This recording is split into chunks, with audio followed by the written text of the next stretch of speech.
নবীদের মধ্যে সবচাইতে জবরদস্ত পয়গম্বর ছিলেন মুসা আলাইহিস সালাম। বড় মেজাজওয়ালা নবী, রেগে যেতেন খুব বেশি। থাপ্পড় মেরে একবার ফেরাউনের বাবুর্চিকে মেরে ফেলেছিলেন। অনেক শক্তি আল্লাহ তাআলা তাকে গায়ে দিয়েছিল। তিনি একবার আল্লাহকে আবদার করে বসলেন, রব্বি আরিনি আনজুর ইলাইক। আল্লাহ, আপনি বলেছেন আপনারা দেখা যায় না, কিন্তু আমি দেখতে চাই। আমি কি করতে চাই? জোরে বলেন।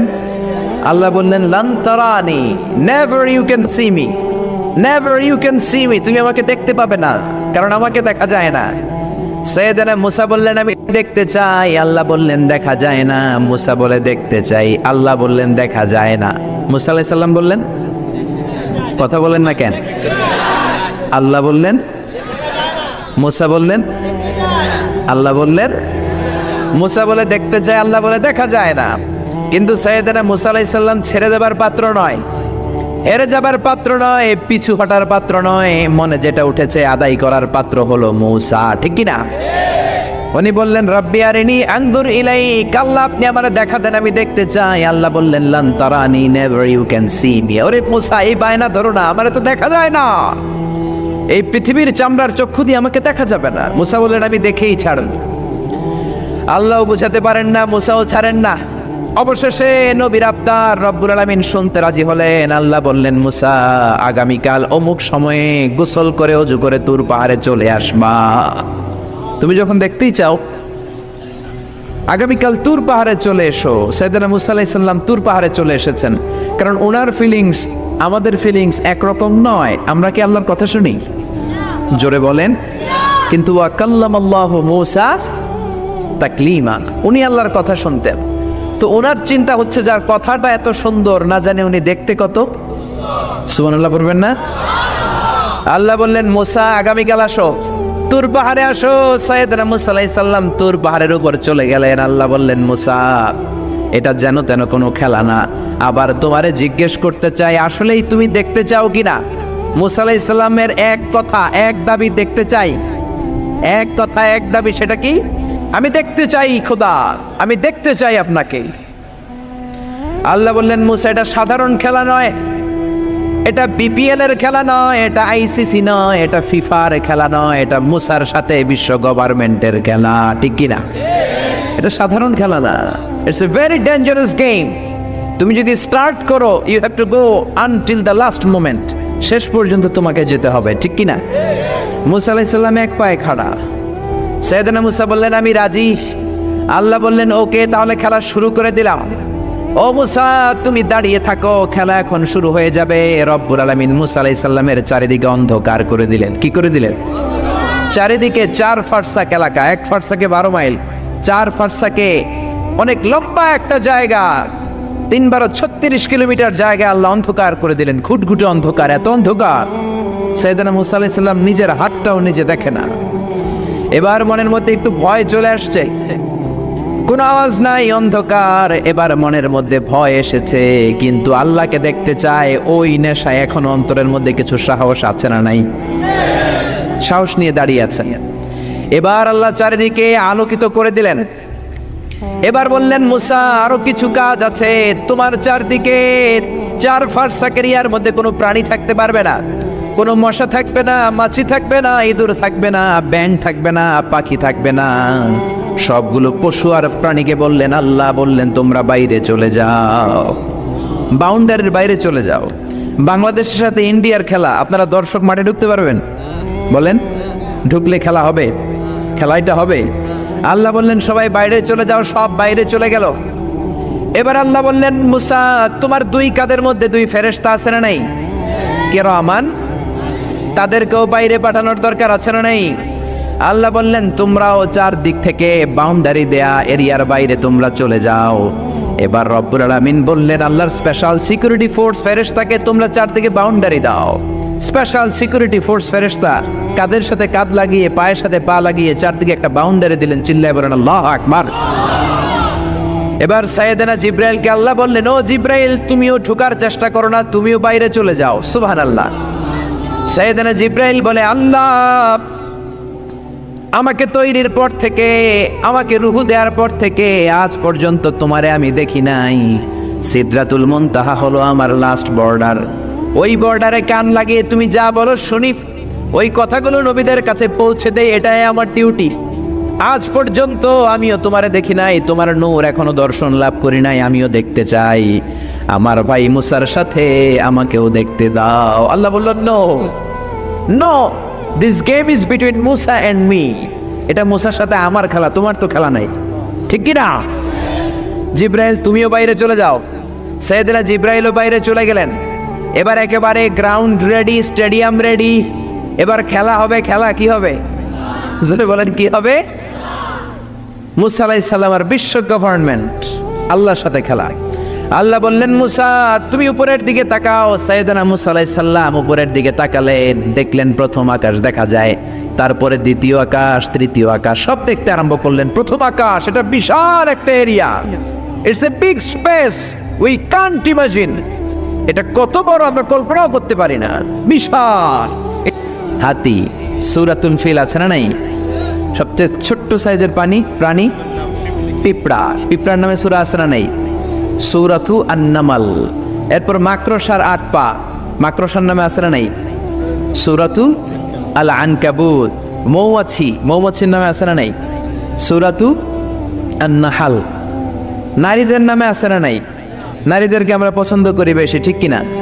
বিশ্বনবী পছন্দ করতেন, নারীদের মর্যাদা বেশি, মায়ের মর্যাদা 3 গুণ বেশি বাবার চেয়ে। এজন্য দেশের ক্ষমতায় আমরা নারীদেরকে বসাই দিচ্ছি। যেহেতু ক্ষমতা কয় গুণ বেশি, 3 ডবল যেহেতু মর্যাদা, তো বাবারে বসাবো কেন, মারই বসাই দিলাম। 2 মাই আছে, ঠিক কিনা? এই স্বাধীনতার পর থেকে এই 2 মা। আল্লাহ করে মা দিছে কয়টা? জোরে বলেন। এই 2 মা যদি একটু আদর সোহাগ দিয়ে আমাদেরকে রাখতো, তাহলে বাংলাদেশটা সিঙ্গাপুর হয়ে যেত। চিল্লা এখন, ঠিক কিনা? সিঙ্গাপুরে আমি ছিলাম কিছুদিন, আমার প্রোগ্রাম ছিল। এবছর গিয়েছিলাম ব্যাংককে, থাইল্যান্ড। তো ওদের দেশের একটা নিয়ম আছে, সেটা হচ্ছে ম্যারিটোক্রেসি। দেশের সব নিয়োগগুলো মেরিটের ভিত্তিতে হবে, যোগ্যতার ভিত্তিতে। চাচা খালুর টেলিফোনে নয়।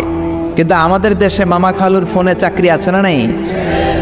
সিঙ্গাপুরে নাই। এই সিঙ্গাপুরটা গোটা বিশ্বে পরিচিত ছিল জেলেপাড়া হিসেবে। জেলেপাড়া মাছ ধরতো, কি ধরতো? যেই এলাকাটা মাছ ধরে খেত, এই এলাকাটা এখন গোটা বিশ্বের উন্নত ডেভেলপড কান্ট্রি, দ্য ফার্স্ট ওয়ার্ল্ডের একটা অন্যতম দেশ। চিল্লায় বলেন ঠিক কিনা? গোটা বিশ্বের মানুষগুলো ট্যুরিজমের জন্য সেখানে যায়। চমৎকার চমৎকার ট্যুরিস্ট অ্যাট্রাকশন তারা সেখানে করে রেখেছে। ওদের ছোট্ট একটা দেশ, একটা শহর নিয়ে একটা দেশ। আমাদের এতগুলো জেলা, 64টা জেলা, ওদের এতগুলো জেলা নাই, একটা মাত্র জেলা। ওই জেলার নামেই শহর, জেলাটার নাম সিঙ্গাপুর। মূলত এটা এসেছে ইন্ডিয়ান শব্দ সিংহপুর থেকে। আগে ওখানে সিংহ থাকতো, সিংহপুর থেকে সিঙ্গাপুর। যেহেতু জায়গা কম, সেহেতু তারা 3টা সিঙ্গাপুর বানিয়েছে, উপরে একটা, মাটির নিচে আরো 2টা। আপনি মাটির নিচে গেলে অবাক হয়ে যাবেন, মাটির নিচে আরো 2 সিঙ্গাপুর। সব ট্রেনগুলো, সব গাড়িগুলো মাটির নিচ দিয়ে চলে, উপরেও কিছু আছে। তো বাংলাদেশে এরকম হতে পারতো যদি আমরা ভালো ভালো নেতা পেতাম। জোরে বলেন ঠিক কিনা? আমরা স্বাধীনতা পেয়েছি, কিন্তু স্বাধীনতার মজা আমরা পাই নাই। 71-এ আমাদের উপর জুলুম করেছে পাক হানাদার বাহিনী, আর 71-এর পর আমাদের উপর জুলুম করছে আমাদের ভোট দেয়া নেতারাই। চিল্লায় বলেন ঠিক কিনা? এজন্য নেতা বানানোর সময় বুঝে শুনে বানানোর দরকার আছে না নাই? যারা কোরআন পছন্দ করে, ইসলাম পছন্দ করে, আমরা তাদের সাথে আসি না নাই?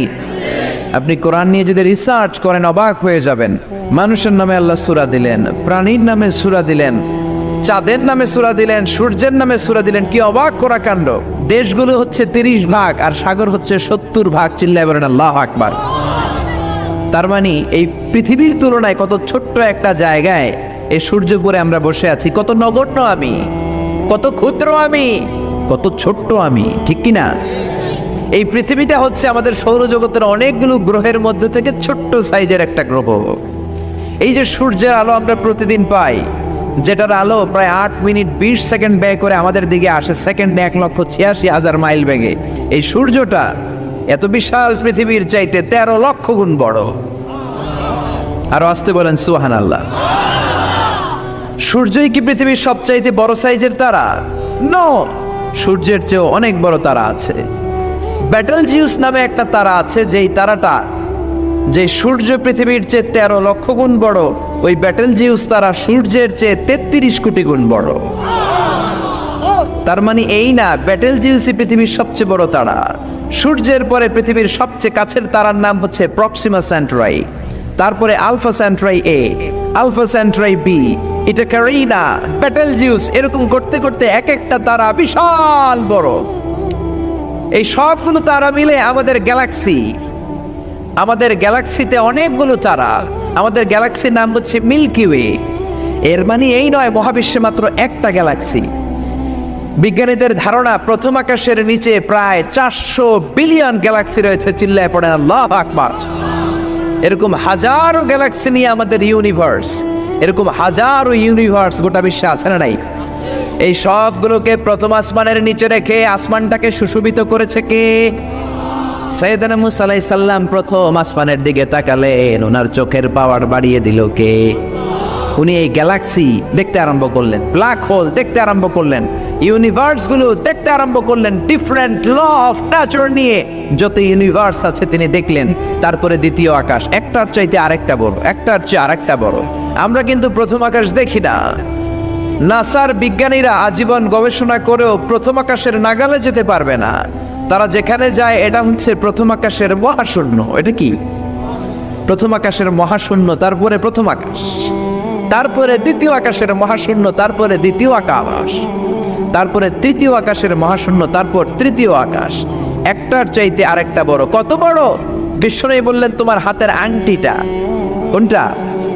আংটিটা যদি সাহারা মরুভূমিতে ফেলে দাও, তাহলে সাহারা মরুভূমির তুলনায় তোমার আংটি যত ছোট, আল্লাহর দ্বিতীয় আকাশের তুলনায় আল্লাহর প্রথম আকাশটা ঠিক তত ছোট।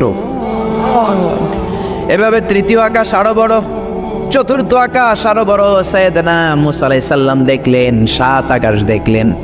তারপরে তিনি দেখলেন সিদরাতুল মুনতাহা দেখা যায়, সেখান থেকে দেখলেন 4টা ঝর্ণা, 4টা নদী, 2টা জান্নাতে ঢুকেছে, 2টা নদী সিদরাতুল মুনতাহা থেকে দুনিয়ায় এসেছে। একটা নদীর নাম হলো মিশরের নীল নদী, আরেকটা হলো ইরাকের দজলা নদী। সুবহানাল্লাহ। তারপরে নজর করে তাকালেন, সেখানে দেখলেন তিনি কোরআনের বাড়ি দেখা যায়। বাল হুয়া কুরআনুম মাজিদুন ফি লাওহিম মাহফুজ। নাম শুনেছেন? লাওহে মাহফুজ কার বাড়ি? কোরআনের বাড়ি। লাওহে মাহফুজ কার বাড়ি? নজর করে দেখে কোরআনের বাড়ি দেখা যায়। সাইয়েদনা মুসা আলাইহিস সালামের চোখের পাওয়ারকে বাড়িয়ে দিয়েছে কে? ওনার চোখের মেকানিজম, মেগাপিক্সেলকে প্রখর করে দিয়েছে কে? তারপরে নজর করে দেখলেন বাইতুল মামুর দেখা যায়, যেই বাইতুল মামুর হলো ফেরেশতাদের কিবলা। আমরা হাজে গেলে, উমরায় গেলে আল্লাহর ঘরকে সেন্টারে রেখে চারদিকে তাওয়াফ করি, লাব্বাইক আল্লাহুম্মা লাব্বাইক বলে আল্লাহরে ডাকি। ফেরেশতারা এই কাবার চারদিকে তাওয়াফ করে না, তাদের জন্য আরেকটা ঘর, আল্লাহর বানানো আরেকটা ঘর 7 আকাশের উপর আছে না নেই? সেটার নাম হচ্ছে আল বাইতুল মামুর। সব ফেরেশতারা সেখানে তাওয়াফ করে, একবার করে ঢুকে 70,000 জন। একবার যারা ঢুকার চান্স পায় কিয়ামত পর্যন্ত দ্বিতীয়বার চান্স তার কপালে জুটবে না। সুবহানাল্লাহ। তারপরে তিনি নজর করে দেখলেন আরশ দেখা যায়, কুরসি দেখা যায়। তারপরে নজর করে সাইয়েদনা মুসা আলাইহিস সালাম দেখলেন আল্লাহর 70,000 নূরের পর্দা দেখা যায়। 70,000 নূরের পর্দা দেখা যায়। সেখান থেকে আল্লাহ গায়বী আওয়াজ দিয়ে বললেন, মুসা লাস্ট ডেস্টিনেশনে চলে এসেছো, একেবারে ফাইনাল গেট। এই গেটের পরে আর ফিরে যাওয়ার কোনো জায়গা নাই। শেষবারের মতো জিজ্ঞেস করি, খেলা কি চলবে নাকি থামিয়ে দেব? সাইয়েদনা মুসা বলে চলবে। সাইয়েদনা মুসা বললেন কি চলবে? কি সাহস ওনার, কি শক্তি ওনার, কি মেধা ওনার, কি কিউরিসিটি ওনার, কি অদম্য আগ্রহ ওনার। উনি বললেন খেলা চলবে। এত দূর এসেছি, পিছনে ফেরত তাকানোর মানুষ আমি নই, ঠিক কি না? আল্লাহ বললেন মুসা তাহলে ঠিক আছে, খেলা শুরু হয়ে যাবে, একটু শক্ত হয়ে দাঁড়াও। সুবহানাল্লাহ পড়েন। এই প্রথম আল্লাহ তার নূরের তাজাল্লির ফোকাস পৃথিবীতে ঠেলে দিবেন, এর আগে পড়ে নাই। আল্লাহু আকবার। সাইয়েদনা মুসা আলাইহিস সালাম শক্ত হয়ে দাঁড়ালেন। ফালাম্মা তাজাল্লা রাব্বুহু জাআলাহু দাক্কা ওয়া খাররা মুসা সাইকা। ফালাম্মা তাজাল্লা রাব্বুহু লিল জাবাল। আল্লাহ বললেন মুসা তবে একটা কথা শুনে রাখো, এত দুর্বল করে তোমাদের বানিয়েছি। ওয়া খুলিকাল ইনসানু দাঈফা। মানুষ কি সবল নাকি দুর্বল? সবল না দুর্বল? দুইবার পাতলা পায়খানা হইলে চেহারার দিকে আর তাকানো যায় না, ঠিক কিনা? আজকের জান্নাতুন নাইম এপ্রিল বিশ্ব সুন্দরী, 20 বছর পরে বিশ্ব পেতনিও না, ঠিক কিনা? অসুস্থ হলে মানুষ দুর্বল হয়ে যায়, বিপদ আসলে মানুষ কাবু হয়ে যায়, বয়সের ভারে মানুষের চামড়াগুলো ঝুলে যায়। মানুষ কি সবল নাকি দুর্বল? জোরে বলেন, সবল নাকি দুর্বল? সে আল্লাহ বললেন, গোলাম চাইতে হবে শুধু আমার কাছে। সব নবীরা এইভাবে দোয়া করেছেন।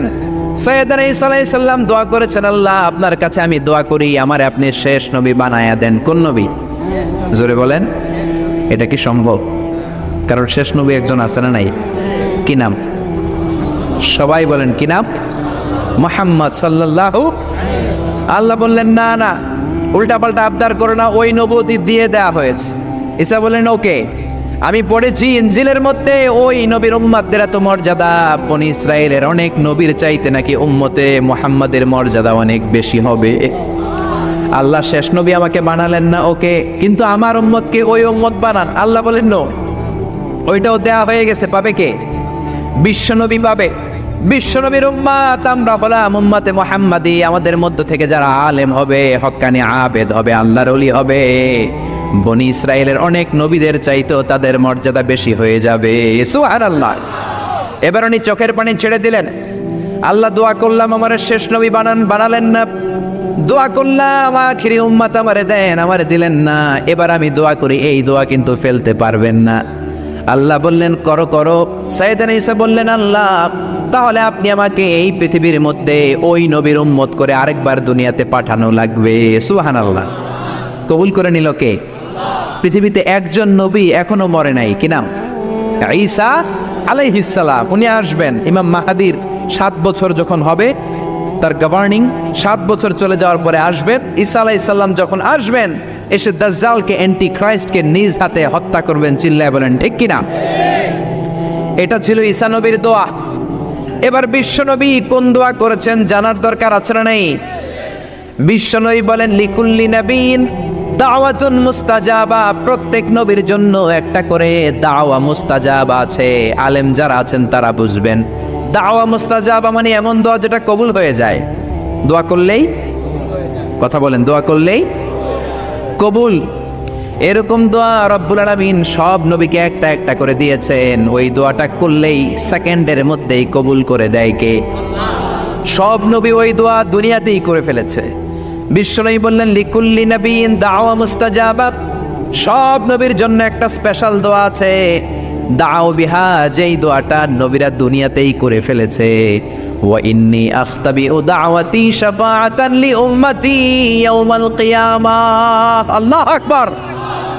আর আমি আমার দাওয়া মুস্তাজাবা স্পেশাল দোয়াটা এখনো করি নাই। আমার দোয়াটা এখনো আমি জমিয়ে রেখেছি। কিয়ামতের কঠিন ময়দানে আমার উম্মত যখন বিপদে পড়ে যাবে, আমার উম্মতের জান্নাতে যাওয়ার ব্যাপারে ঝামেলা লেগে যাবে, আল্লাহর অনুমতি ক্রমে শাফাত করে করে আমি আমার উম্মতদেরকে জান্নাতে ঢুকিয়ে দেব। তখন আমি ওই দোয়াটা করব।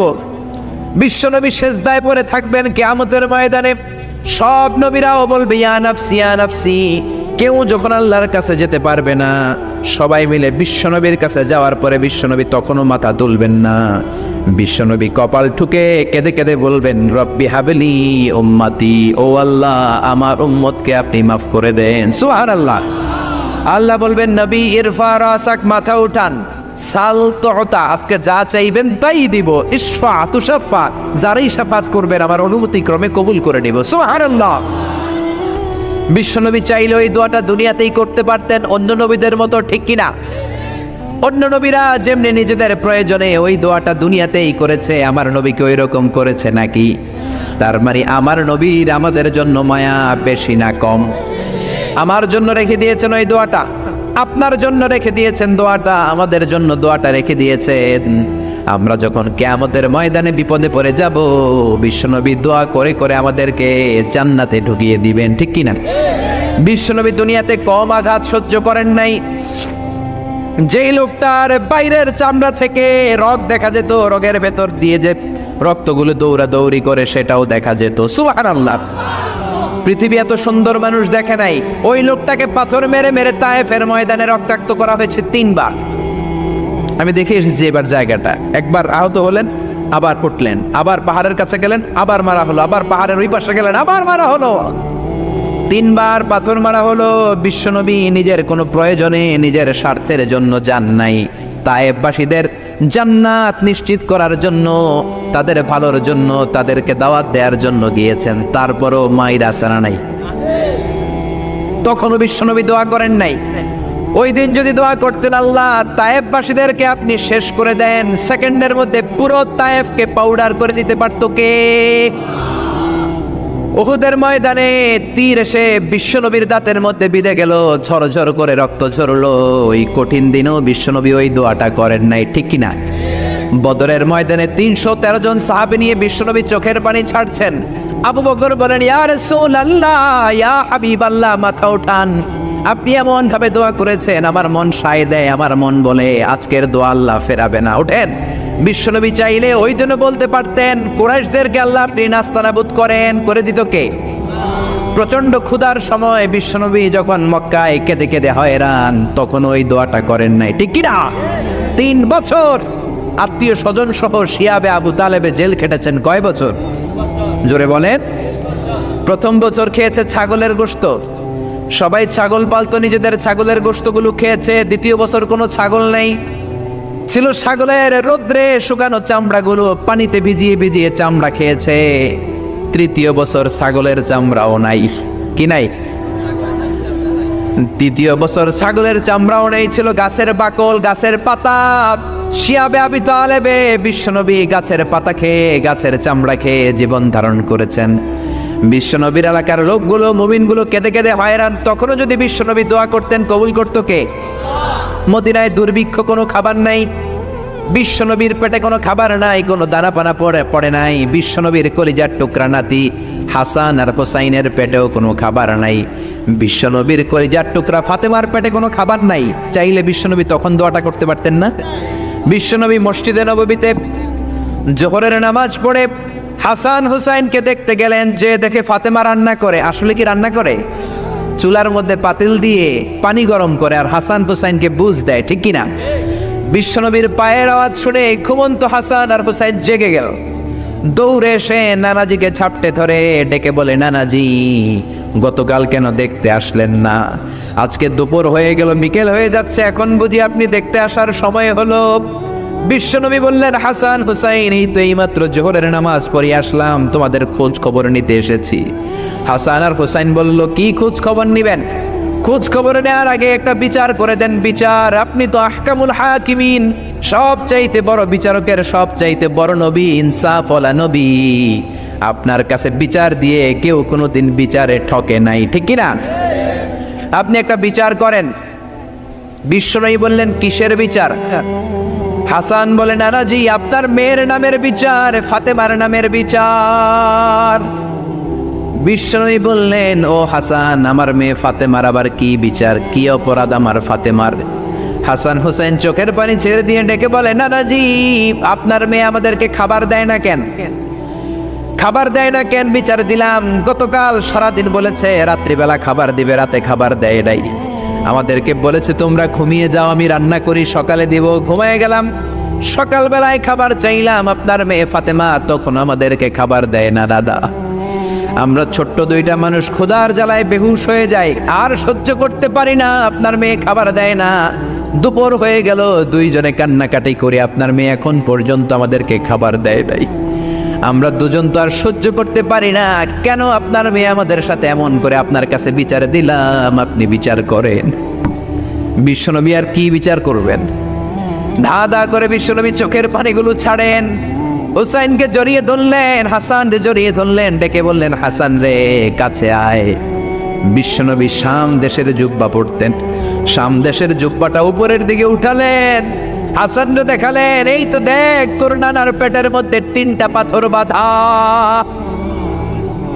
একদিন না খেয়ে থাকার কারণে তোদের পেটে এত জ্বালা, এত কষ্ট। আমি বিশ্বনবীর পেটে গত 3 দিন যাবত কোনো দানা পানি পড়ে নাই। আমি বিশ্বনবী তো না খেয়ে আছি রে হাসান, আমি তো 3 দিন না খেয়ে আছি, আমার পেটেও তো কিছু নাই। নানাও কাঁদলেন, নাতিও কাঁদলেন, পুরো পৃথিবীও কাঁদলো, ঠিক কিনা? ওই কঠিন ক্ষুধার দিন, ওই কঠিন দুর্ভিক্ষের দিন বিশ্ব নবী যদি তার স্পেশাল দোয়াটা করতেন, জান্নাত থেকে জিব্রাইলকে দিয়ে খাবারের বস্তা পাঠিয়ে দিত কে? ওই দিনও বিশ্ব নবী দোয়াটা করে নাই। আমার জন্য, আপনার জন্য, আমাদের জন্য দোয়াটা এখনো আসরা নাই। হাজার ব্যথা বেদনার পরে ফিরে আসনি তুমি আপন ঘরে, দিনের আলো তুমি ছড়িয়ে দিতে চলে গেলে মদিনায় মক্কা ছেড়ে। হে রাসূল তোমাকে ভুলি আমি কেমন করে, হে রাসূল তোমাকে ভুলি আমি কেমন করে। খেয়ে না খেয়ে দিন প্রচারের কাজে নিজেকে দিয়েছ বিলিয়ে, তাই ফের কাফিরেরা চিনল না সে আলো। দুষ্ট ছেলেদের পিছু দিল লেলিয়ে, পাথরের আঘাতে ক্ষত বিক্ষত হয়ে সারা শরীর থেকে রক্ত ঝরে। হে রাসূল তোমাকে ভুলি আমি কেমন করে, হে রাসূল তোমাকে ভুলি আমি কেমন করে। পড়েন আল্লাহু আকবার। কি দিল দরিয়া নবী ছিল, নিজের বিপদের কথা ভুলে গিয়ে, নাতির বিপদের কথা ভুলে গিয়ে, ফ্যামিলির কথা ভুলে গিয়ে উম্মতের জন্য কেঁদেছে, ঠিক কিনা? গোটা বিশ্বের জন্য শিক্ষা এনেছে, সভ্যতা এনেছে, আমাদেরকে ভদ্রতা শিখিয়েছে। আর ওই নবীরে গালি দেয় এরকম কিছু ব্লগার বাংলার জমিনে আছে না নাই? তারা মানুষ নাকি শয়তান? এগুলো পিতৃ পরিচয়হীন জারদ সন্তান, জোরে বলেন ঠিক কিনা? দুই জায়গায় কেউ যদি আমাদেরকে ইনসাল্ট করে আমরা সহ্য করতে পারি না। এক হচ্ছে কোরআন, কোরআনকে নিয়ে গালি দিলে আমাদের কলিজায় আগুন আসে না নাই? বিশ্বনবীরে গালি দিলে কলিজায় আগুন ধরে যায়, যদি না ধরে যায় তুমি মুমিন নও, তুমি মুনাফিক। চিল্লা এখন ঠিক কিনা? বিশ্বনবীরে গালি দিলে কলিজায় আগুন লাগে, কলিজায় আগুন লাগে মুসলমান। কার কার লাগে তো হাত উঁচু করে আল্লাহর দেখা। লিল্লাহে তাকবীর, লিল্লাহে তাকবীর, লিল্লাহে তাকবীর। আল্লাহ আমাদের হাতগুলোকে কবুল করে নেক, আমরা পড়ি আমিন। আর জোরে পড়েন আমিন। এজন্য বিশ্বনবীর সুন্নাহ আমাদের আসল সম্বল। বিশ্বনবী যে শিক্ষা আমাদের কাছে রেখে গিয়েছেন সেটাই সম্বল, ঠিক কিনা? বিশ্বনবীর আগের গুনাহ মাফ, পরের গুনাহ মাফ, তারপরেও তিনি আল্লাহর কাছে যখন দোয়া করতেন ছোট্ট বাচ্চার মতো হাউ মাউ করে কেঁদে দোয়া করতেন। আমরা করি? আমাদের কান্না আসেই না। এত পাষাণ আমাদের হৃদয়, এত আধুনিকতার মধ্য দিয়ে আমরা সময় কাটাচ্ছি। সোশ্যাল মিডিয়ার ভেতরে আমাদের এত সময় দেয়া হয়। এই সোশ্যাল মিডিয়া আমাদেরকে ঘুমাতে দেয় না, আমাদেরকে স্বাভাবিকভাবে চলতে দেয় না, আমাদের অন্তরটাকে নরম হতে দেয় না, ঠিক কি না? আমাদের কান্না আসে না, আমাদের হৃদয় পাষাণ হয়ে গেছে, আমাদের হৃদয় নরম হয় না। অন্যের দুঃখে আমরা দুঃখ পাই না, অন্যের দুঃখে যারা দুঃখ পায় না তারা মানুষ হতে পারে না, ঠিক কি না? ছাগলের পেট থেকে বেরোলে ওইটারে আমরা বলি ছাগল, গরুর পেট থেকে বেরোলে আমরা ডাকি গরু, মুরগির পেট থেকে বেরোলেই সেটা মুরগি হয়ে যায়। কিন্তু মানুষের পেট থেকে বেরোলে সেটা মানুষ হয় না, ওইটারে মানুষ বানাতে হয়, ঠিক কি না? এই দুনিয়া এখন তো আর সেই দুনিয়া নাই, মানুষ নামের মানুষ আছে দুনিয়া বোঝাই। সেই মানুষের ভিড়ে আমার আসল মানুষ নাই, ঠিক কিনা? আসল মানুষের বড় অভাব। অন্যের দুঃখে কাঁদবে, অন্যের জ্বালা নিজের অন্তরেও জ্বালার সৃষ্টি করবে, সেই মানুষ আর নাই, ঠিক কিনা? বিশ্বনবীর আগের গুনাহ নাই, পরের গুনাহ নাই, তারপরেও মুনাজাতে হাউমাউ করে কাঁদতেন। তিনি দোয়ায় বলতেন, আল্লাহ ইন্নী আব্দু কবনু আব্দি কবনু আমাতিক নাসিয়াতি বিয়াদিক। ও আল্লাহ, আমি আপনার গোলাম, গোলামের ঘরের গোলাম, বান্দির ঘরের গোলাম। আল্লাহ আমি আপনার গোলাম, গোলামের ঘরের গোলাম, মানে আমার বাপ আব্দুল্লাহ আপনার গোলাম, আমরা গোলাম বংশের। সুবহানাল্লাহ। গোটা বিশ্বের শ্রেষ্ঠ মানুষটা নিজের গোলাম বলতে দ্বিধাবোধ করতো না, বলতো আমি আপনার গোলাম, গোলামের ঘরের গোলাম, বান্দির ঘরের গোলাম, নাসিয়াতি বিয়াদিক। আমার মাথার চুলের ঝুঁটি আপনার হাতের মুঠোয়, আমার চুলের ঝুঁটি আপনার হাতের মুঠোয়, গোলামের মতো যেখানেই টানবেন আমি ওখানেই যাব। আল্লাহু আকবার। এই ছিল বিশ্বনবীর বিনয়। নিজেকে গোলাম বলতে স্বাচ্ছন্দ্য বোধ করতেন, কোনোদিন জীবনে অহংকার করেন নাই। কোনোদিন বিশ্বনবী কারো সাথে মুসাফা করতে যে নিজে আগে হাত টানেন নাই, যতক্ষণ না ওই লোকটা তার হাত টেনে নিয়েছে। সুবহানাহু। আর বিশ্বনবীর হাত ছিল আলিয়ানু মিনাদ দিবাজ। বিশ্বনবীর হাত ছিল রেশমের কাপড়ের চেয়েও নরম। সিল্ক চিনেন? সিল্কের কাপড়ের চেয়ে বিশ্বনবীর হাত ছিল নরম। এই নরম হাত মুসাফার মধ্যে যে একবার পাইতো কেউ ছাড়তে চাইতো না, ধরেই রাখতো। আর বিশ্বনবী নরম হৃদয়ের নবী, কেউ যদি না ছাড়ে বিশ্বনবীও ছাড়তেন না। সুবহানাল্লাহ। ওই নবী মোনাজাতে কাঁদতেন। এজন্য ভাইরা এই কথা বললেন না আল্লাহ আমার দোয়া শোনে না, আপনি দোয়ার মতো দোয়া করেন নাই, এজন্য শোনে নাই, ঠিক কি না? দোয়া কবুল হওয়ার রহস্য হচ্ছে চোখের পানি। বিশ্বনবী বললেন দুইটা চোখের পানি আল্লাহর কাছে সব চাইতে সেরা। এক হলো জিহাদের ময়দানে রক্তের ফোঁটা, দ্বিতীয় হলো আল্লাহর ভয়ে মোনাজাতের মধ্যে চোখ থেকে বেয়ে বেয়ে পড়া পানির ফোঁটা। আবার বিশ্বনবী বললেন অনুশোচনার চোখের পানি চোখ দিয়ে নাকের ডগা বেয়ে বেয়ে জমিনে পড়ার আগে ওই দোয়াটা কবুল করে নেয় কে? এজন্য চাওয়ার সময় নিজের ছোট করেন, বলবেন আল্লাহ আমি আপনার গোলাম, গোলামের ঘরের গোলাম, বান্দির ঘরের গোলাম, আমার চাইতে ক্ষুদ্র ছোট কেউ নাই, এমন কোনো গুনাহ নাই আমি করি নাই, তুমি ছাড়া আমারে পার করার কেউ নাই, ঠিক কি না? এরকম দোয়ার মধ্যে নিজেরে ছোট করে দেন, আপনার দোয়া কবুল করবে কে? এজন্য সব সময় চাইবে একজনের কাছে, তিনি কে? একদল আছে বা এক শ্রেণীর লোক আছে, রোগে যখন পড়ে তখন আল্লাহরে ডাকে, রোগ ভালো হয়ে যায় আল্লাহরে ভুলে যায়, আছে না নাই? নির্বাচনের আগে আল্লাহরে ডাকে, নির্বাচন শেষ আল্লাহরে ভুলে যায়, আছে না নাই? সমস্যায় পড়েছে আল্লাহরে ডাকে, সমস্যা নাই আল্লাহরে ভুলে যায়, আছে না নাই? এমন করা যাবে না, সব সময় ডাকবেন। তবে রব্বুল আলামিন বলেন স্পেশাল কিছু সময় আছে, ওই সময়ে দোয়া করলে দোয়া কবুল করে নেয় কে? তাহাজ্জুদের সময়। এই স্পেশাল দু একটা সময়ের কথা বলে আমরা দোয়া করব। দোয়া না নিয়ে আজকে কে কে চলে যাবেন হাত তুলে দেখান তো।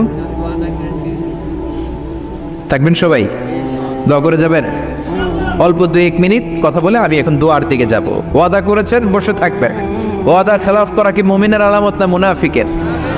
আমরা একসাথে দোয়া করে আজকে এখান থেকে বিদায় নিব। পড়েন ইনশাআল্লাহ। তাহাজ্জুদের সময় দোয়া করবেন। ওয়া মিনাল লাইলি ফাতাহাজ্জাদ বিহি নাফিলাতান লাকা আসা আইয়াবআসাকা রাব্বুকা মাকামাম মাহমুদা। তাহাজ্জুদের নামাজ পড়লে আপনার মর্যাদা বাড়ায় দিবে কে? এখন হুজুর আমরা তো ফজরই পড়ি না, তাহাজ্জুদ কখন পড়বো? তাহাজ্জুদ তো তাদের যারা ফজর পড়ে, ঠিক কি না? ফজরই তো পড়ে না, তাহাজ্জুদ কখন? ফজরের সময় মসজিদের বেহাল দশা। ফজরের সময় যত মসজিদে নামাজ পড়লাম খালি মুরব্বী চাচাদেরকে পাওয়া যায়, ইয়াং ছেলেরা নাই। ফজরের নামাজ মুরব্বীদের জন্য নয়, ফজরের নামাজ তোমাদের মতো ইয়াংস্টার যারা আছো তাদের জন্য, ঠিক কি না? ওয়াদা করো সূর্যপুরের মসজিদগুলোতে যুবকরা যে ফজরের নামাজে মসজিদ ভরে দিবা, রাজি আছো? রাজি আছো যুবকেরা? এই যৌবন বয়সের ইবাদত আল্লাহর কাছে সবচাইতে প্রিয়। খেয়াল করে বোঝার চেষ্টা করো। যুবক বয়সে যদি গভর্নমেন্ট সার্ভিস করো, বার্ধক্যে উপনীত হলে পেনশন আছে না নাই? অনুরূপভাবে যুবক বয়সে যদি ইবাদত করো, বার্ধক্য অবস্থায় ইবাদত করতে না পারলেও পেনশনের হিসাবে তোমার আমলনামায় সওয়াব দিয়ে দিবে কে? এজন্য যুবক বয়সের ইবাদত আল্লাহর কাছে প্রিয়। মসজিদ তখন ধরে যখন আর কাজ করার সুযোগ নাই। মসজিদে তখন যায় যখন কেউ চাকরিতে নেয় না।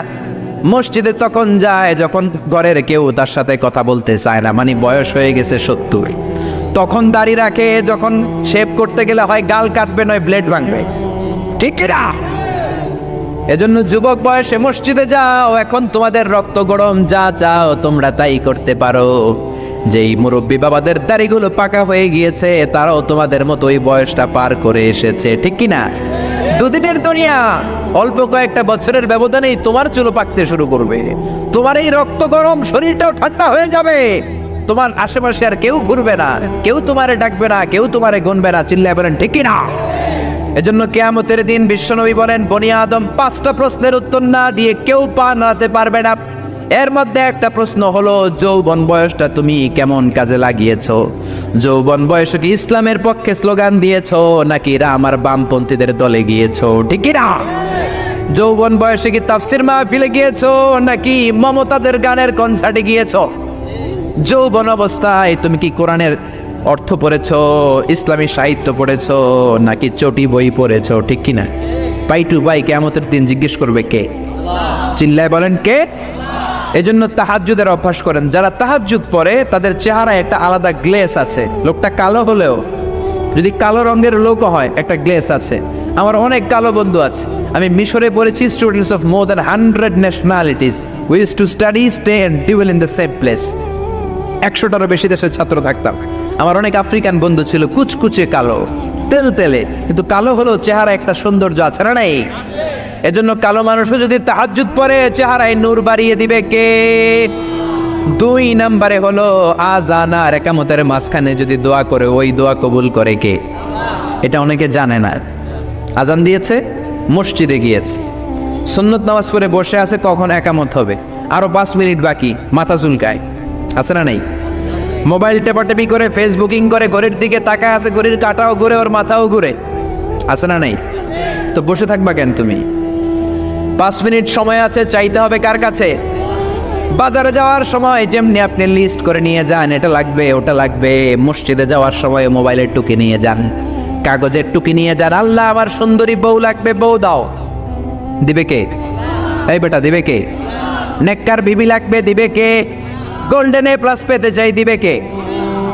উমরা করতে চাই, পাসপোর্টে ভিসা লাগে না, ভিসা করে দিবে কে? দুরারোগ্য ব্যাধি, অনেক ওষুধ খেলাম, অনেক দেশে গেলাম, কোনো ডাক্তার ভালো করতে পারে না, কিন্তু ডাক্তারেরও বড় ডাক্তার আছে না নাই? কেউ যেটা পারে না, পারে কে? আযান ইকামতের মাঝখানে দোয়া আল্লাহ ফেরায় না। হাদিস এসেছে, দুআউ লা ইরাদ্দু বাইনাল আযানি ওয়াল ইকামা। আযান এবং ইকামতের মাঝখানের সময়টাতে দোয়া করবেন। তারপরে বিশ্বনবী বললেন, দুবুরাস সালাওয়াতিল মাকতুবা, ফরজ নামাজের পরে দোয়া করলে কবুল করে কে? আমাদের দেশে আসসালামু আলাইকুম রাহমাতুল্লাহ, আসসালামু আলাইকুম, আমিন ইয়া আরহামার রাহিমিন, আছে না নাই? এই দোয়া বিশ্বনবী এইভাবে দোয়া করতেন না। বিশ্বনবী সালাম ফেরানোর পরে পড়তেন আল্লাহু আকবার। কি পড়তেন? নামাজ শুরু আল্লাহু আকবার দিয়ে, শেষও আল্লাহু আকবার দিয়ে, তারপরে সাহাবীদের দিকে ফিরে বসতেন। আমাদের দেশে শুধু ফজরের নামাজ আর আসরের নামাজ, এই 2 ওয়াক্তে ইমাম সাহেব ফিরে বসে, ঠিক কিনা? তো সুন্নাহ হচ্ছে 5 ওয়াক্ত নামাজেই ইমাম সাহেব মুসল্লিদের দিকে ফিরে বসবে। এরপরে বিশ্বনবী পড়তেন 3 বার আস্তাগফিরুল্লাহ, আস্তাগফিরুল্লাহ, আস্তাগফিরুল্লাহ। তারপরে বিশ্বনবী পড়তেন আল্লাহুম্মা আনতাস সালাম ওয়া মিনকাস সালাম, এই দোয়াটা। এরপরে পড়তেন রাদিতু বিল্লাহি রাব্বা, এই দোয়া। এরপরে পড়তেন আল্লাহুম্মা লা মানিআ লিমা আ'তাইতা ওয়া লা মু'তিয়া লিমা মানা'তা ওয়া লা ইয়ানফা'ু যাল জাদ্দি মিনকাল জাদ। তারপরে আয়াতুল কুরসি পড়তেন। তারপরে বিশ্বনবী 33 বার সুবহানাল্লাহ, 33 বার আলহামদুলিল্লাহ, 33 বার আল্লাহু আকবার, আছে না নাই? এই তাসবিহগুলো আগে আপনি পড়বেন ঠান্ডা মাথায়। এরপরে যদি দোয়া করতে মনে চায়, সম্মিলিত মনে চায় করেন, একা একা মনে চায় করেন, বা হাত তোলা ছাড়া এমনি মুখে করেন, সমস্যা নাই, কিন্তু আগে তাসবিহগুলো পড়তে হবে। চিল্লায় বলেন ঠিক না? এই তাসবির সুন্নাত নাই। মানুষগুলো এত অস্থির, সালামের পরে কখন বেরোবে, কখন বেরোবে, মনে হয় পাবলিক টয়লেটে ঢুকছে, ঠিক না? পাবলিক টয়লেট হচ্ছে এমন জায়গা যে পাবলিক টয়লেটের ভিতরে আছে, ও বের হওয়ার জন্য ছটফট করে, আর যে বাইরে সিরিয়াল ধরে আছে, ও ঢোকার জন্য ছটফট করে, ঠিক কিনা? মনে হয় পাবলিক টয়লেটে এসেছে, মসজিদে ঢুকেছ, আল্লাহুম্মা বলে তুমি ঢুকে গেলা আল্লাহর নাম নিয়ে। যখন মসজিদে ঢুকে গেলা, তোমার মাথার উপরে রহমত ঢালছে কে? মসজিদ হচ্ছে রহমতের জায়গা। সালাম ফেরানোর পরে তাসবিহ পড়েন, তারপরে আপনি দোয়া করেন। এজন্য সালাম ফেরানোর পরে দোয়া কবুল করে কে? এরপরে বিশ্বনবী বললেন ইনদা নুজুলিল মাতার, আকাশ থেকে যখন বৃষ্টি নামে, ওই বৃষ্টি নামার সময় যদি দোয়া করেন, দোয়া কবুল করে কে? আর দোয়া লা ইরাদ্দু তাহতাল মাতার, তুফান, ওই বৃষ্টি না, ভ্যাপসা একটা গরম, এই গরমটাকে দূরে সরিয়ে দেওয়ার জন্য একটা ঝিরিঝিরি ঝিরিঝিরি বৃষ্টি পড়ে। ওই বৃষ্টির নিচে দাঁড়িয়ে বৃষ্টির পানি নিয়ে দোয়া করলে কবুল করে কে? জানেই না মানুষ, ঠিক কিনা? বরং বৃষ্টি আসলে গান গাওয়া শুরু করে দেয়, এই বৃষ্টি ভেজা রাতে তুমি চলে যেও না, আছে না নাই? তো চলে যাবো না, কি করবো, থেকে যাবো তোমার সাথে? এগুলো করা যাবে না। বৃষ্টি রহমতের বৃষ্টি, তুমি বৃষ্টি হাতে নিয়ে দোয়া করো। সুন্দরী বউ লাগবে, দিতে পারে একজন, তিনি কে? এজন্য চাইতে হবে একজনের কাছে, তিনি কে? কদরের রাতে দোয়া করলে আল্লাহ কবুল করে, খতমে কোরআনের পরে দোয়া করলে আল্লাহ কবুল করে, হজের মানাসিকুল হজের মধ্যে যে দোয়া করলে কবুল করে, মুসাফির দোয়া করলে কবুল করে, রোজাদার ব্যক্তি দোয়া করলে আল্লাহ কবুল করে, মাজলুম ব্যক্তি দোয়া করলে আল্লাহ কবুল করে। এজন্য বিশ্বনবী বলেছেন, ইত্তাকু দাওয়াতাল মাজলুম, মাজলুমের বদদোয়ারে ভয় করো, ফাইন্না লাইসা বাইনাহু ওয়া বাইনাল্লাহি হিজাব, তার আর তার আল্লাহর মাঝে কোনো পর্দা থাকে না। মাজলুম দোয়া করলেই কবুল, সুবহানাল্লাহ। এরপরে স্পেশাল দোয়া হলো মা বাবার দোয়া। এই দোয়া কোনোদিন ফিরে না, সুবহানাল্লাহ পড়েন। রাজি আছেন মা বাবার কাছে দোয়া চাইতে? রাজি আছেন তো? কোন ঘর আছে যে ঝগড়া হয় না? এরকম কোনো ঘর পৃথিবীতে নাই। ঝগড়া হবে, মা বাবার সাথে মিস আন্ডারস্ট্যান্ডিং হবে, হয়ে যেতে পারে দু চার কথা, কিন্তু ক্ষমা চাইতে হবে, ঠিক কিনা? এজন্য আল্লাহর কাছে চাইতে রাজি আছেন তো? সব সময় আমরা একজনের কাছে চাই। আবার এই চাঁদকে বিশ্বনবী দুই ভাগ করেছিলেন, সেটাও কোরআনে আছে না নাই? ইকতারাবাতিস সাআতু ওয়ানশাক্কাল কামার ওয়া ইয়ারাউ আয়াতান ইউরিদু ইয়াকুলু সিহরুম মুস্তামির। বিশ্বনবী আঙ্গুলের ইশারায় চাঁদকে দু ভাগ করেছিলেন। মক্কার কুরাইশরা এসে বলল, আব্দুল্লাহর বেটা মুহাম্মদ, তুমি যদি আকাশের পূর্ণিমার জ্বলজ্বলে চাঁদকে দুই ভাগ করে দেখাতে পারো, তাহলে বিশ্বাস করবো যে তুমি নবী। আর যদি দেখাতে না পারো, তাহলে তুমি নবী নও। বিশ্বনবী গ্রিন সিগন্যালের জন্য উপরে তাকালেন, কারণ বিশ্বনবী মন গড়া কিছু বলতেন না। উপর থেকে সিগন্যাল আসলে তারপরেই বলতেন, চিল্লায় বলেন ঠিক কিনা? বিশ্বনবী গ্রিন সিগন্যাল পেলেন। বিশ্বনবী বললেন, অবশ্যই আমি দেখাতে পারবো। শাহাদাত আঙ্গুলি বলি আমরা এটাকে, কিন্তু আরবিতে এটাকে বলা হয় আস-সাব্বাবা। এই সাব্বাবা তুলে উনি বিসমিল্লাহ আল্লাহু আকবার এরকম করলেন, পূর্ণিমার চাঁদটাকে ফেটে দুই ভাগ করে দিল কে? একটা চলে গেল জাবালে আবু কুবাইস, সাফা পাহাড়ের উপরে যে অংশটা। জাবালে আবু কুবাইস আউয়ালু জাবাল ফিল আলাম, পৃথিবীর প্রথম পাহাড়। এই পাহাড় থেকেই অন্যান্য মাউন্টেন রেঞ্জ, এই যে আলাস্কা পর্বতমালা, তারপর মাউন্ট এভারেস্ট, আল্পস পর্বতমালা, তারপর তুরে সাইনা, এই যে সিলসিলাতুল জিবাল, এই সব পাহাড়ি রেঞ্জগুলো এই আবু কুবাইস থেকে গোটা বিশ্বে ছড়িয়ে দিয়েছে কে? চাঁদের এক খণ্ড চলে গেল আবু কুবাইসে, আরেক খণ্ড চলে গেল জাবাল কায়কানের ভেতরে। মক্কার লোকেরা দেখে তো অবাক, কি আজীব তামাশা, চাঁদকে দুই ভাগ করে ফেললো, আবার এই চাঁদকে মিলিয়ে দিল। বিশ্বনবীর এই চমৎকার মুআজিজা দেখে হাজার হাজার মক্কার লোকেরা কালিমা পড়ে মুসলমান হয়ে গেল। এই চাঁদের মধ্যে প্রথমে নেমেছিল নীল আর্মস্ট্রং। কি নাম? মহাকাশে যাওয়ার আগে তার আগে কুকুর পাঠিয়েছিল একটা, নাম হচ্ছে কি? লাইকা। লাইকা নামে একটা কুকুর পাঠিয়েছে, যে মরলে আগে কুত্তায় মরুক, আমরা বেঁচে থাকি, ঠিক কিনা? নাসার বিজ্ঞানীরা আগে কুকুর পাঠিয়েছে, পাঠানোর পরে দেখেন না সে বেঁচে থাকে না, কারণ আপনি মাধ্যাকর্ষণ শক্তির বাইরে গেলে ওখানে কোনো বাতাস নাই, ওখানে কোনো আওয়াজ নাই, ওখানে কোনো অক্সিজেন নাই, বাঁচার পরিবেশও নাই, চিল্লায় বলেন ঠিক কিনা? তারপর গেল ভ্যালেন্টিনা তেরেস্কোভা, প্রথম নভোচারী। এদের সাহসের এই ধারাবাহিকতায় 1969-এ অ্যাপোলো 11 নামে একটা স্পেস শাটল দিয়ে নাসার সেই স্টেশন থেকে নীল আর্মস্ট্রং, এডউইন অলড্রিন আর মাইকেল কলিন্স তিন বন্ধু মিলে একটা স্পেস শাটল দিয়ে চলে গেল চাঁদে। চাঁদে তারা নামলো, দীর্ঘ সফর, প্রচন্ড ক্ষুধা, খাওয়ার কিছু নাই, পকেটে ছিল চকলেট, চকলেট তারা খেলো। ইউনাইটেড স্টেটস অফ আমেরিকার পতাকা তারা সেখানে গেড়ে দিল। নীল আর্মস্ট্রং খেয়াল করে দেখে চাঁদের এই মাথা থেকে ওই মাথার মাঝখানটাতে ফাটা। ফাটিয়েছে কে? চিল্লায় বলেন কে? সে পরবর্তীতে পৃথিবীতে এসে বিশ্বনবীর বায়োগ্রাফি পড়ে জানতে পেরেছে এটা বিশ্বনবী আঙ্গুলের ইশারায় ফাটিয়েছিলেন। পড়েন আল্লাহু আকবার। আবার চাঁদের মধ্যে সে একটা মিউজিক শুনতে পেল। কি শুনতে পেল? চমৎকার একটা মিউজিক, কিন্তু পৃথিবীতে এসে কোথাও এই মিউজিক সে পায় না, কোথাও এই মিউজিকের ক্যাসেট অ্যালবাম খুঁজে পায় না। পরে আমেরিকার একটা প্রেয়ার হলের পাশ দিয়ে সে হেঁটে যাচ্ছে, হঠাৎ দেখে ওই মসজিদের ভেতর থেকে ওই মিউজিকটা বাজে যেটা সে চাঁদে শুনেছে। মসজিদে ঢুকে দেখে একজন লোক কানের মধ্যে দুই হাত দিয়ে এই মিউজিকটা বাজায়। আসলে এটা কি মিউজিক না আজান?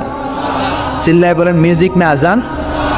সে ভিতরে ঢুকে মুয়াজ্জিনরে বলে, তুমি এত বড় সিঙ্গার, এত বড় মিউজিশিয়ান, তোমার গান, তোমার মিউজিক চাঁদেও বাজে, কি এটা?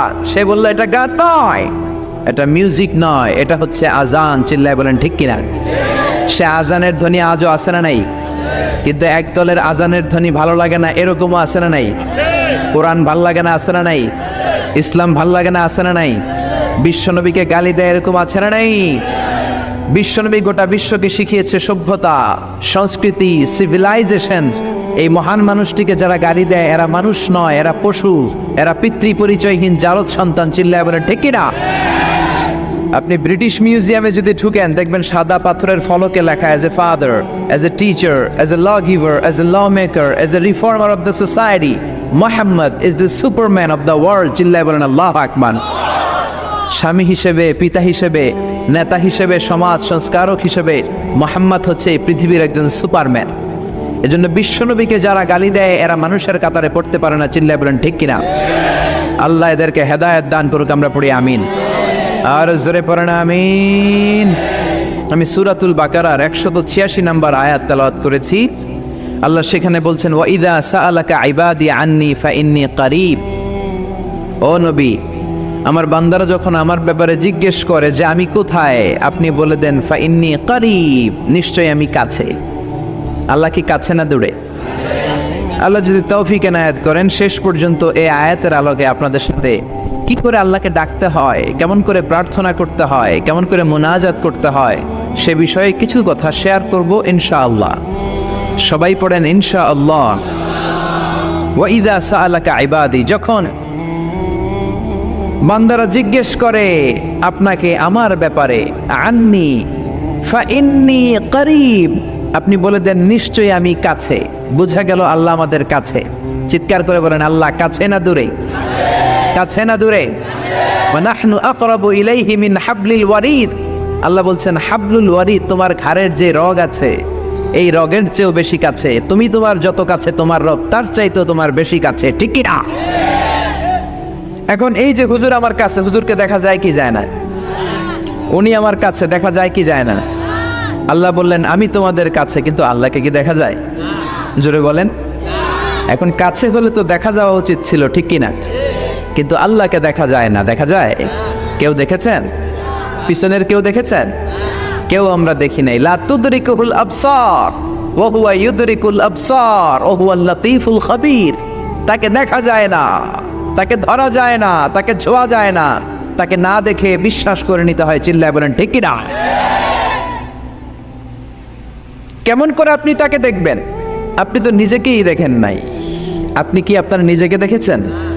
আচ্ছা বলেন তো, আপনি কি আপনার চোখ দেখেন আয়নার সাহায্য ছাড়া? এই যে আমি এখন বসে আছি, আমি কি আমার চোখ দেখতে পাই আয়না ছাড়া? আপনারা আমার চোখ দেখতে পান, আমি আপনার চোখ দেখতে পাই, কিন্তু আমরা কি আমাদের চোখ দেখতে পাই? আমরা কি আমাদের পিঠ দেখতে পাই? আয়নার সাহায্য ছাড়া কি পিঠ দেখেছেন? আয়নার সাহায্য নিয়েও তো পিঠ দেখা অনেক কঠিন, ঠিক কিনা? তো আপনি নিজেকেই দেখেন নাই ঠিক মতো, আর নিজের স্রষ্টাকে দুনিয়াতে বসেই দেখতে চান, এটা অসম্ভব। পৃথিবীতে বসে আল্লাহকে দেখা যায় না। আল্লাহকে দেখতে হলে জান্নাতে যাওয়ার দরকার আছে না নাই? এজন্য রব্বুল আলামিন বলেন গোলাম আমারে দেখা যায় না, আমারে না দেখে বিশ্বাস করতে হয়, কিন্তু দেখা না গেলেও আমি কাছে না দূরে। কাছে না দূরে?